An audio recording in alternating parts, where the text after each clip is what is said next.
Y como ya se lo informé, el Pleno de la Corte levantó el paro de labores que mantenía desde inicios de septiembre. Esto tras la aprobación de la reforma al Poder Judicial. Vamos a hablar sobre el tema con Javier Martín Reyes, investigador del Instituto de Investigaciones Jurídicas de la UNAM. ¿Cómo estás, Javier? Buenos días. Hola, ¿qué tal? Un gustazo como siempre, querido.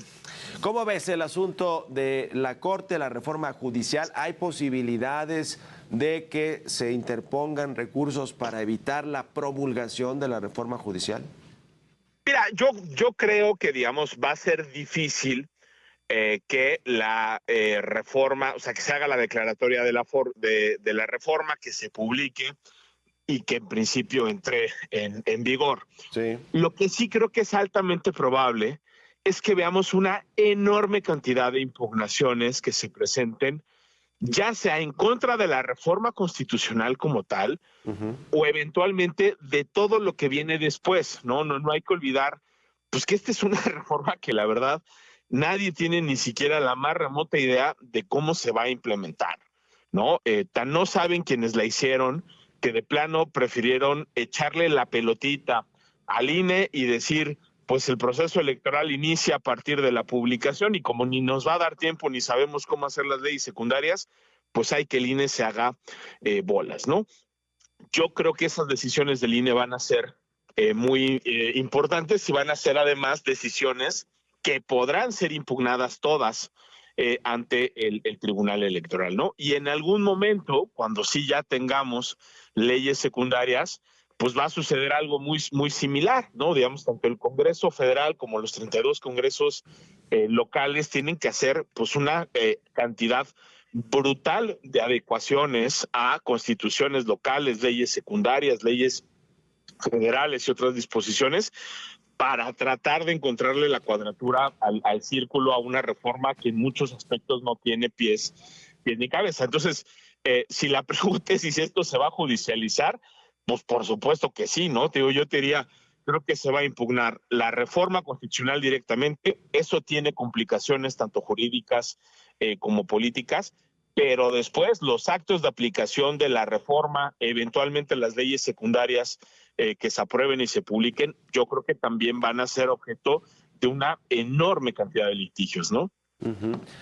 Ahora, este asunto de las leyes secundarias que pues muchos inversionistas, empresarios, los mismos trabajadores del Poder Judicial están, digo yo, con la expectativa muy alta de que podrán en las reglamentaciones, en lo que vaya, digamos, aprobándose en los transitorios y en la implementación de la reforma, de que podrán, digamos, ir metiéndose cosas en todo caso, pues para mejorar esta selección de los candidatos que van a ir a las boletas para jueces, magistrados y ministros, y se habla de que, bueno, pues hay la idea de que muchos de estos sean de carrera judicial. Le hemos preguntado aquí a los legisladores de Morena, como Gerardo Fernández Noroña, y él nos dice que no, que va a estar abierta la convocatoria, que no va a ser solamente para personas de carrera judicial o integrantes del Poder Judicial actual.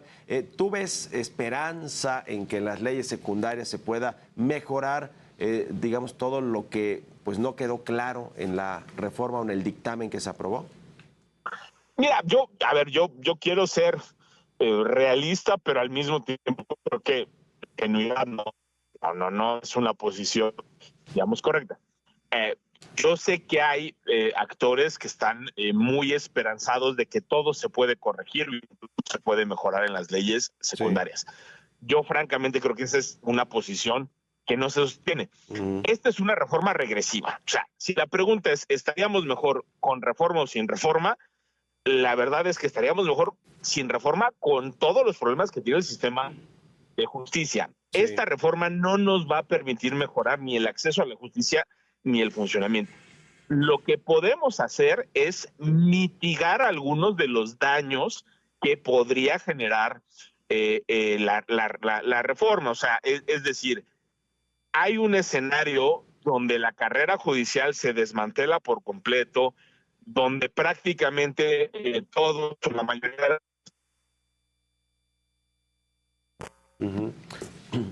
Perdimos ahí comunicación con Javier Martín Díaz Reyes, nos está platicando sobre este tema de si hay posibilidad de que se mejore una reforma, como ya nos decía, regresiva en términos de la institucionalidad y de la procuración de justicia, el Poder Judicial en nuestro país. Ya te recuperamos, Javier, adelante, nos decías. Sí, te decía, ¿no? Tío, yo creo que hay un escenario que sí puede ser catastrófico, que sí puede ser de colapso de los poderes judiciales, ¿no? Si perdemos a la inmensa mayoría de las personas que hoy están desempeñando funciones como juezas y como jueces, ¿no? Y son sustituidas por personas que no tienen ni la experiencia ni la imparcialidad para desempeñar el cargo, yo creo que sí podemos llegar a un escenario donde un sistema que de por sí está saturado se nos podría colapsar, ¿no? Y ese es un escenario posible, porque de nueva cuenta, pues esta reforma es una reforma que tiene una intención de purgar, capturar, debilitar a los poderes judiciales. Ahora, podríamos transitar a otros escenarios intermedios, quizá más cerca de la oscuridad que de la luz, ¿no? Digamos, en esa escala de grises, yo creo que sí, creo que se podrían tomar medidas para tratar de que en la inmensa mayoría o la mayoría de las personas que hoy tienen cargos judiciales puedan permanecer. Creo que en las leyes secundarias se podrían establecer pues algunas garantías mínimas para garantizar la estabilidad, evaluaciones objetivas, que no haya tanta discrecionalidad como podría haber en el tema de las sanciones y de la disciplina judicial. Pero yo te diría, a final de cuentas, esto sería un control de daños, serían estrategias para tratar de evitar el peor escenario, para tratar de mitigar las muchas afectaciones. Pero digamos, quien piense que esto puede servir para mejorar, yo francamente no veo cómo esto nos podría dejar un mejor sistema. Sí. Y creo que ahorita un poquito la discusión, aparte de las impugnaciones, es cómo le hacemos para que los efectos no sean tan devastadores como sí podrían serlo, ¿no? Sí. Y la otra gran reforma que requiere el sistema de justicia mexicano, pues es la reforma a las fiscalías, a los ministerios públicos, sobre todo estatales precisamente. Y no sé si esta reforma, te lo pregunto junto con esto, Javier, si esta reforma al Poder Judicial de la Federación también toca a los, digamos, órganos estatales de procuración de justicia, no solo el tema de las fiscalías, que pues no es integral y seguro se propondrá alguna nueva reforma en esta materia, pero esta reforma judicial tiene que ver también con juzgados y con, digamos, procuración de justicia en los estados. A ver, sí, pero digamos en la misma lógica, ¿no? Es decir, tenemos a nivel federal pues este modelo donde transitamos a elecciones judiciales con un control político muy grande, también eso hay que decirlo, no es que cualquier persona levante la mano y diga, oiga, yo quiero ser candidata a ministra o candidato a ministra, no, o sea, ahí van a ser los poderes los que van a controlar la postulación y eso de por sí ya es preocupante. Y en el ámbito local, yo te diría, lo que hay es un mandato para transitar a un modelo similar, ¿no? Ahí yo te diría, hay ambigüedad, hay ciertos márgenes que da el régimen transitorio y yo creo que hay estados que si se toman en serio la Constitución, quizá podrían definir esquemas que no sean tan negativos o tan perniciosos como el que tenemos a nivel federal. Para mí, una cosa importantísima a nivel local pues sería tratar de respetar las carreras judiciales, sería tratar de respetar que las personas que ya pasaron por genuinos procesos de evaluación puedan quedarse, pero ahí yo te diría también hay enormes interrogantes, ¿no? Cada estado, cada entidad federativa, la Ciudad de México también, por supuesto, van a tener que hacer adecuaciones, eso es indiscutible, van a tener que cambiar los métodos de selección, pero de nueva cuenta, ahí ya también yo veo márgenes que a veces pueden ser más amplios, en algunas otras cuestiones pueden ser más reducidas, pero sí, también se impacta a la justicia local. Desgraciadamente no como debería, o sea, es decir, acá, de nuevo, si quisiéramos hacer una reforma para mejorar todo el funcionamiento del sistema, pues tendríamos que hacer muchísimas otras cosas con los tribunales locales.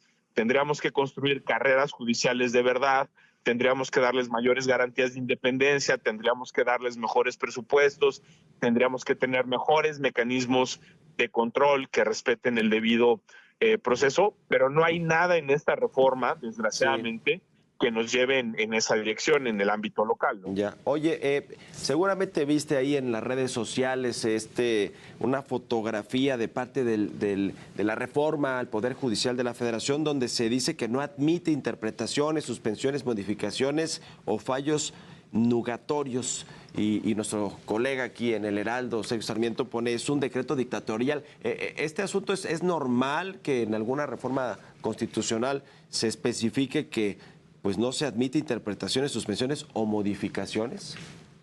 Mira, yo te diría, este es un ejemplo de la pésima técnica legislativa de quien redactó esta reforma y sus modificaciones. No sabemos quién es, pero yo sí te diría, cualquier persona medianamente sensata sabe que eso que está en el artículo transitorio es absolutamente imposible de cumplir, ¿no? Uno nunca puede interpretar ninguna disposición, mucho menos con una constitucional, solo con la literalidad del texto, ¿no? O sea, quien piense eso simple y sencillamente vive en otro planeta, no tiene idea lo que es el derecho constitucional, y además eso entra en tensión con otros artículos de la Constitución que establecen sobre todo cuando están involucrados derechos fundamentales. Yo creo que ese es un artículo pues muy pernicioso, porque imagínate, ¿no? También eventualmente podría ser utilizado para sancionar eventualmente a personas de todo tipo, pero en particular a operadores jurídicos que traten de encontrarle la cuadratura al círculo. Pero yo te diría, esta es una reforma que está tan mal redactada, tan mal pensada, en algunas partes es incluso abiertamente contradictoria, que todo mundo, tanto el INE como los congresos locales, como los tribunales, van a tener que hacer interpretaciones de otro tipo, porque de nueva cuenta, si solo nos quedamos con el texto, yo mucho me temo que esto va a ser imposible de implementar, pero de nueva cuenta, ¿no? O sea, esta es otra muestra más de, déjame ponerlo así, las prisas, la falta de responsabilidad de quienes redactaron y aprobaron esta reforma. Yo diría jurídica y constitucionalmente, pues es un despropósito ese artículo transitorio, ¿no? Y muy breve te pregunto ya para terminar, Javier, el asunto del PRI, de esta determinación del INE, de, digamos, no reconocer este cambio de estatutos, no aceptarlo pues, en medio de un proceso electoral y por lo tanto, pues, la dificultad que tendrá Lito Moreno, pues, para mantener el poder, por lo menos oficialmente como presidente del PRI. Pues mira, yo te diría, creo que o sea, digamos, a mí no me gustan las ampliaciones de mandato ni de los magistrados electorales, ni de presidentes de la Corte, ni tampoco de dirigentes partidistas. Yo creo que por mandato constitucional, los partidos políticos, pues no son clubes privados, no son círculos ahí de amigos que se sientan a deliberar y a pesar, no, son entidades de interés público que reciben una enorme cantidad de recursos, que tienen una enorme cantidad de privilegios que no tienen otro tipo de asociaciones y que de manera correlativa tienen responsabilidades, y una de esas es tener procedimientos genuinamente democráticos. No hay democracia interna si los líderes están reeligiendo, ¿no? Una vez y otra vez a golpe de reformas. Creo que en principio es bueno limitar estos intentos reeleccionistas, pero bueno, ¿qué te digo? También hay que decirlo, este asunto se va a resolver en la Sala Superior del Tribunal Electoral, y esa es una sala superior, ya lo vimos en muchísimos temas, no en este sexenio, sino desde 2016, que fue cuando llegaron estos magistrados electorales, donde muchas veces pesan más los intereses políticos que las razones jurídicas, ¿no? Entonces, habrá que estar al pendientes también de qué pasa ahí en el tribunal. En el Tribunal Electoral. Muchas gracias, Javier Martín Reyes, por estos minutos, como siempre. Un abrazo y buenos días. Un abrazo muy fuerte, que estés muy bien, querido. Igualmente.